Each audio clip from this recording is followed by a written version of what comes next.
A man is sleeping in a prison cell. A guard wakes him. A priest has come to visit. His name is Becket.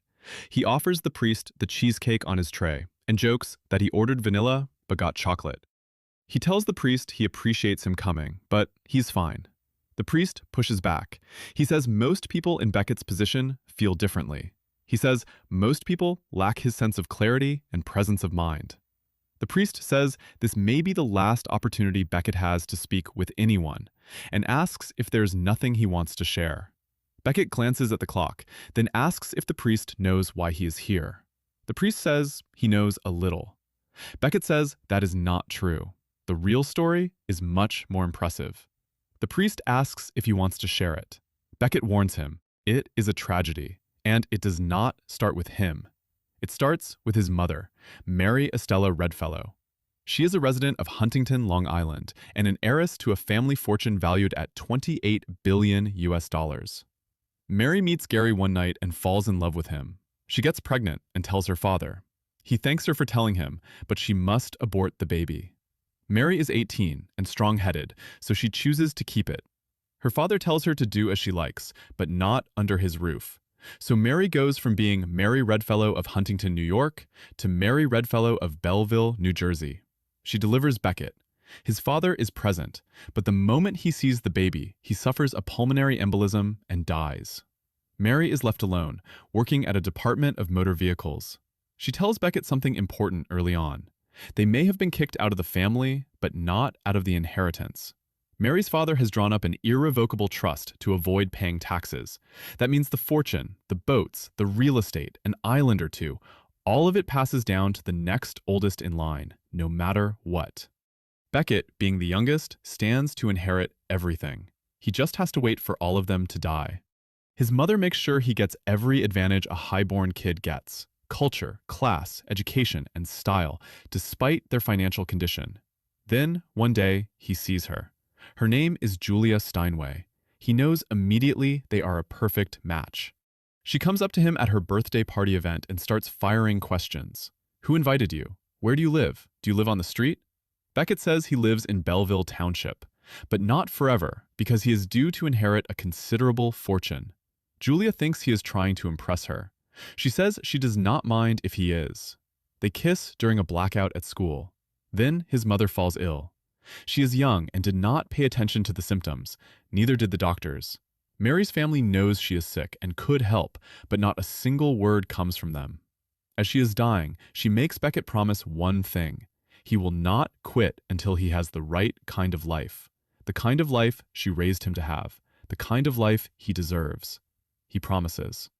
Her final request is to be buried at the Redwood Mausoleum on the family plot in Huntington. Her father does not respond. Mary is buried just off the parkway in East Orange. Becket goes directly to his grandfather to demand his rightful place. All he gets back is a letter saying the family cannot provide help at this time. He is then moved through the foster care system. Julia gets busy with her own life, and he stops seeing her entirely.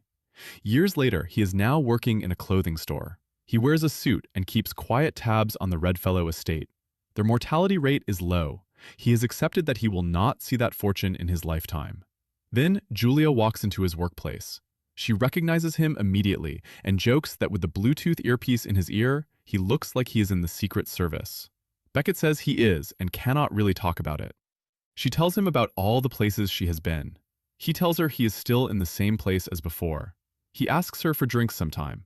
She wants to, but the timing is not great. She's engaged. As she is leaving, she asks about the Redfellow fortune. Becket says he will inherit it someday.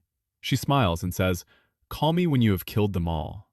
That night he sits in the dark, opens the locket, and holds his mother's hair. Her words play in his mind.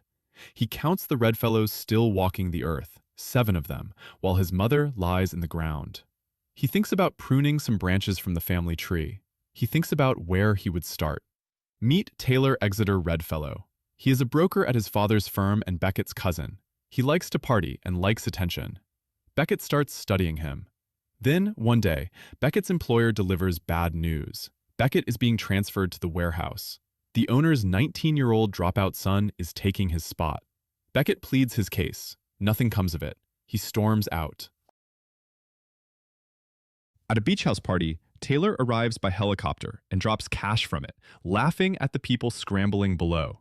Then he jumps into the pool. Becket is there, watching, working out his move. He spots Taylor's boat offshore and makes his way to it. There is no one on board except his cousin, already drunk and drifting in and out of consciousness. Becket finds the anchor and ties it around Taylor's leg.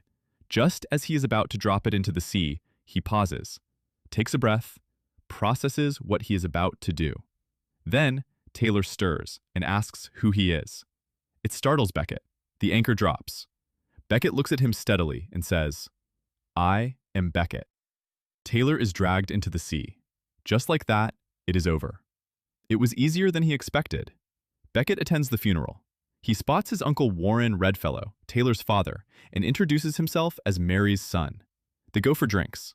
Warren says he should have helped, should have kept in touch. He says he knew about Taylor's addiction, knew he was going off the rails, and blames himself. Then, he asks what Becket does for work and takes him back to his office. Taylor's spot needs filling. Warren offers it to Becket. Becket hesitates and says he is not qualified. Warren says it is nepotism. Taylor did not know anything either, and neither did Warren when he started. He wants to help now. Becket says yes. He joins the office the next day. In 1 week, he learns the language, the numbers, how to lie, and how to cheat. He understands one thing. The wealthiest people in New York do not make money. They keep a percentage of what other people make. He figures this education in finance will be useful. He may have his own fortune to manage someday. One night, Julia calls. She has heard about his new position at his uncle's firm. He asks how married life is treating her. She says they just got back from the honeymoon. He asks, Greece? Maldives? She says, Florida. She tells him she did not mind him asking her out at the clothing store. She says he could try again and see what happens. He asks her for drinks. She says no, she is married. Then, she says they should run into each other again and cuts the call. He moves on to the next relative, Noah Redfellow. He considers himself an artist and photographer. Becket goes to one of his gatherings and introduces himself as a cousin. It lands like a shock. They get to know each other, where Becket grew up, what he does. Noah shows him his photo developing room, then pulls out weed and offers some. Becket says no, he does not smoke. Noah hides it there because his girlfriend disapproves. He asks Becket to keep it between them. His girlfriend, Ruth, calls from outside. Noah introduces Becket to her, gets the name wrong, calls him Beckham. They go inside, order food, and talk. Ruth asks why Becket chose finance. Becket asks what she does. She works in denim, but is switching to teaching and getting her credentials. Noah does not support it. He complains about the 6 a.m. alarm. Becket asks what she will teach. She says Dickens and Conrad. They fall into a conversation about books. Ruth invites Becket to a group dinner on Thursday. On Thursday, he arrives knowing the first time he got lucky. This time, he needs a plan. One of Ruth's friends asks if she likes kids. She says yes. Noah says he hates kids and probably never wants one. Becket slips out and goes up to the photo developing room on the roof. His plan? Convert the photographic stop bath into a makeshift explosive by adding chemicals, making it look like Noah mixed the wrong things together. He places the chemical bottle under the kitchen sink, breaks a light bulb so it can spark, and drops a cigarette nearby to suggest Noah was smoking. The group wonders where Becket went. Noah volunteers to find him and comes up to the roof. Becket steps out, says he had to have the photograph Noah clicked when they met first time, and Noah signs it for him. Everyone gets ready to leave. Becket deliberately leaves his coat behind. Outside, Ruth runs after him with it. She says she thinks he is trying to get her alone. Becket pulls her in and kisses her. He knows the timing is bad. They are falling for each other, and her boyfriend is about to turn up dead. 8 minutes later, Noah tries to switch on the light. The room explodes. Becket attends the funeral. Ruth is there. He wants to pick up where they left off, but he gives her space. Just as he is leaving, FBI agents Pinefield and Matthews stop him. They take him to a cafe and ask directly whether he is an heir to the Redfellow estate. Becket acts as though he has no idea. He works a 9-to-5 job. If he were inheriting anything, he would definitely change his hours. They tell him that when 2 family members die in a row, there are protocols to follow. Back at the office, Warren gives Becket his own office. His client that day is Julia. She comes in asking for a loan. Her husband inherited his father's brokerage, but not his talent. And now they are broke. She is here without anyone's knowledge. Becket tells her this is not a bank. She says she is thinking of something more informal, under the table. He hesitates. She picks up his keys and heads for the door. He says those are his keys. She tells him to be in touch and not to wait too long. The opportunity might grow legs and walk out the door. As she leaves, she mentions Taylor, then Noah. She says, I wonder who is next.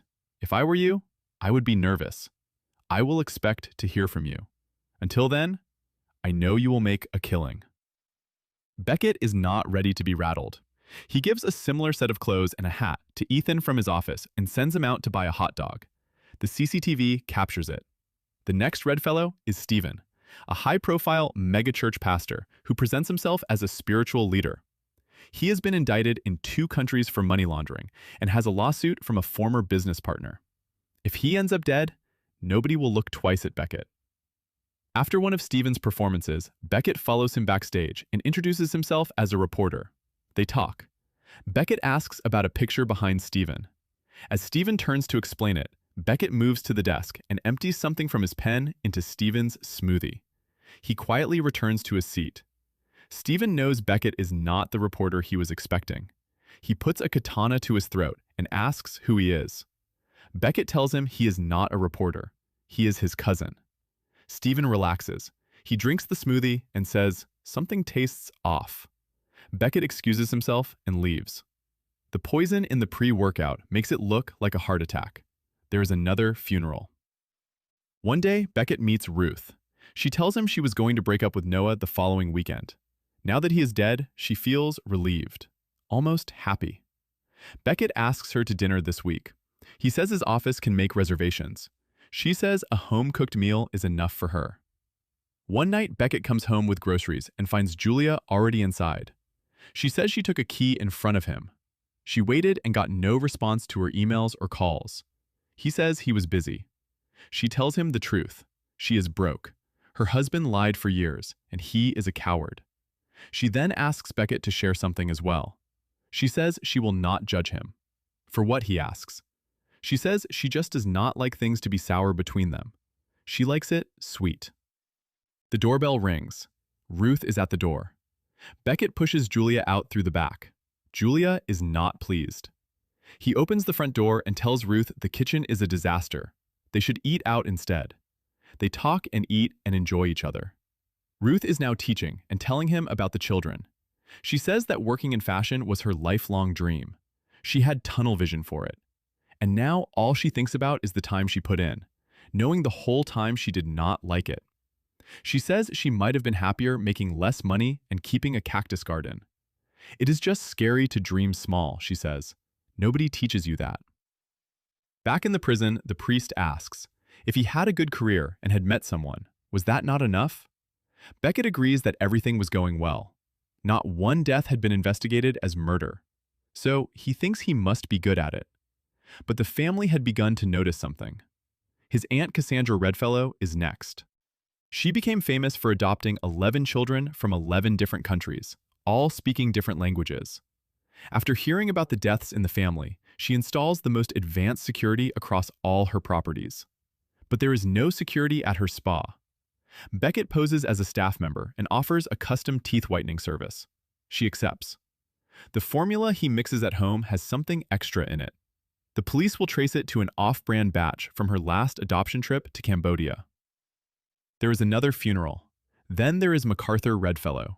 He owns half the National Air and Space Museum and is planning a trip to the moon. Becket poses as one of his employees and hands him a coffee with something in it just before a scheduled flight.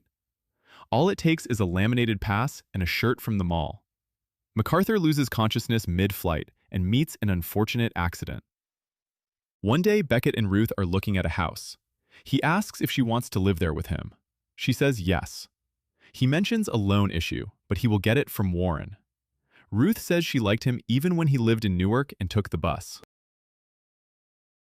The next Redfellow in line is Warren, but Becket cannot bring himself to do it. He is content. He has a job, a home, and Ruth.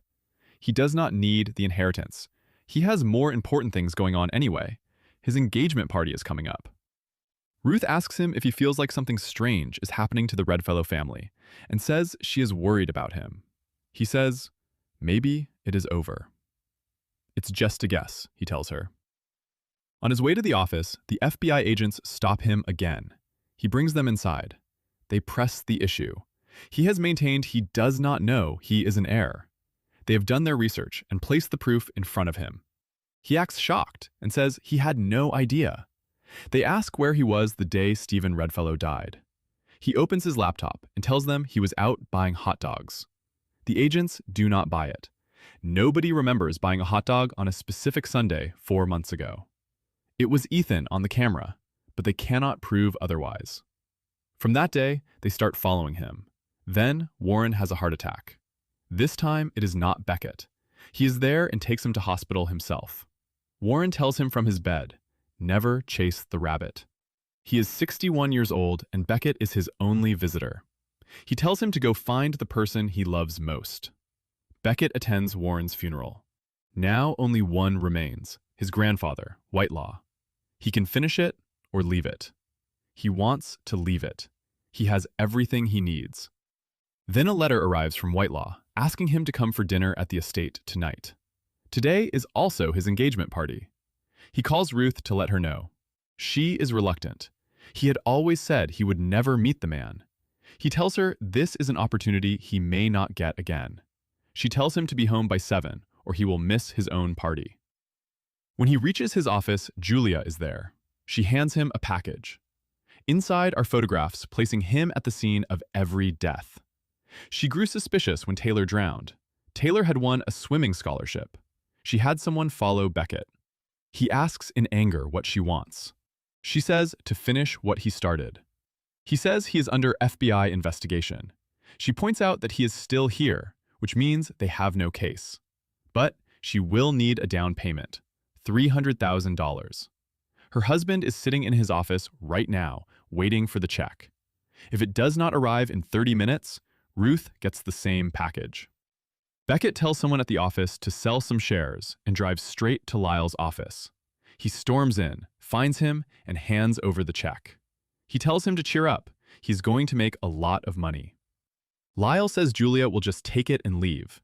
And he's not the one she wants anyway. It is Becket. Lyle calls him a bastard. They fight. Lyle drops to the floor. Becket walks out and heads straight to the estate. He tries to message Ruth to say he is running late, but there is no signal. Whitelaw had canceled dinner because of the storm, but could not cancel seeing Becket. They eat together. Whitelaw asks about the job, says he must have bumped off some competition. Becket says 2 or 3, maybe. Whitelaw says Mary was his favorite. She always knew what she wanted and was willing to fight for it. He asks to show Becket something, a trench gun from the First World War. He hands it over and asks Becket to point it at something. Then he presents himself as the target. Becket raises it at him. He does not pull the trigger. He says he should be going. Whitelaw asks where. Becket says home. Whitelaw says, well, you are almost there. Becket hands the gun back. Whitelaw tells him to go quickly. At the door, it is locked. All the windows, too. Whitelaw fires at him and shouts that there is no way out. Becket grabs a wooden fragment and drives it into his thigh, then runs. Whitelaw shouts, he came into his home to kill him? He should have done it when he had the chance. Becket finds a room with a bow and arrow. He positions himself and fires the moment Whitelaw enters. He misses, hides. When Whitelaw reloads, Becket fires again. One arrow into the chest, another into the neck. Whitelaw dies. The police cannot hold him for long. It is self-defense. He drives home, but the engagement party is over. Ruth is there, red-eyed. He tells her what she will see on the news, a self-defense incident at the estate. With Whitelaw gone, Becket is the last Redfellow standing. The entire inheritance passes to him. He and Ruth attend the induction ceremony for the New York Regency Society. He finally has the kind of life his mother wanted for him. At the ceremony, the FBI agents walk in and arrest him for the murder of Lyle, Julia's husband. Becket tells the priest, after everything, he is going down for a murder he did not commit. The prosecutor has CCTV of him entering the office, and his fingerprints are on the murder weapon, a letter opener he touched during the visit.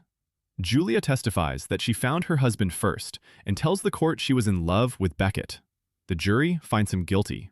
The sentence is death. Ruth is not in the courtroom when the verdict comes in. In prison, Julia comes to visit. Becket watches the clock, waiting for her to get to the point. She says she wants to share something. It involves handwriting. Lyle, she hints, may have left something beautifully written. Becket understands, a suicide note. He asks her to release it. She asks what he could possibly have to offer. She stands to leave. Becket calls after her. He pleads. After a long pause, she says, "Sign everything over to her. Everything." She presses her lips to the glass and walks away. Becket signs the entire inheritance over to Julia and asks the guard to send a priest. That was several hours before the beginning of this story. He tells the priest, "You must be wondering why I am so calm for a man about to be executed. It is because Julia might come through." The priest reads the last prayers. A guard comes in with news. A suicide note has been released, written by Lyle. In light of the new evidence, Becket is not guilty. He is released. Outside the prison, Ruth is waiting. She sees him and hands him the locket with his mother's hair inside. Then she turns and goes without a word. Someone else is also waiting, Julia, with a car and a driver. Becket straightens up, walks over, gets in, and opens the bottle and drinks. The priest is the only person who knows the full story about Becket. Julia and Becket go to the estate together. If you liked the recap, please support by leaving a comment below and subscribing to the channel. You can share with your friends too. Thank you for watching and keep smiling.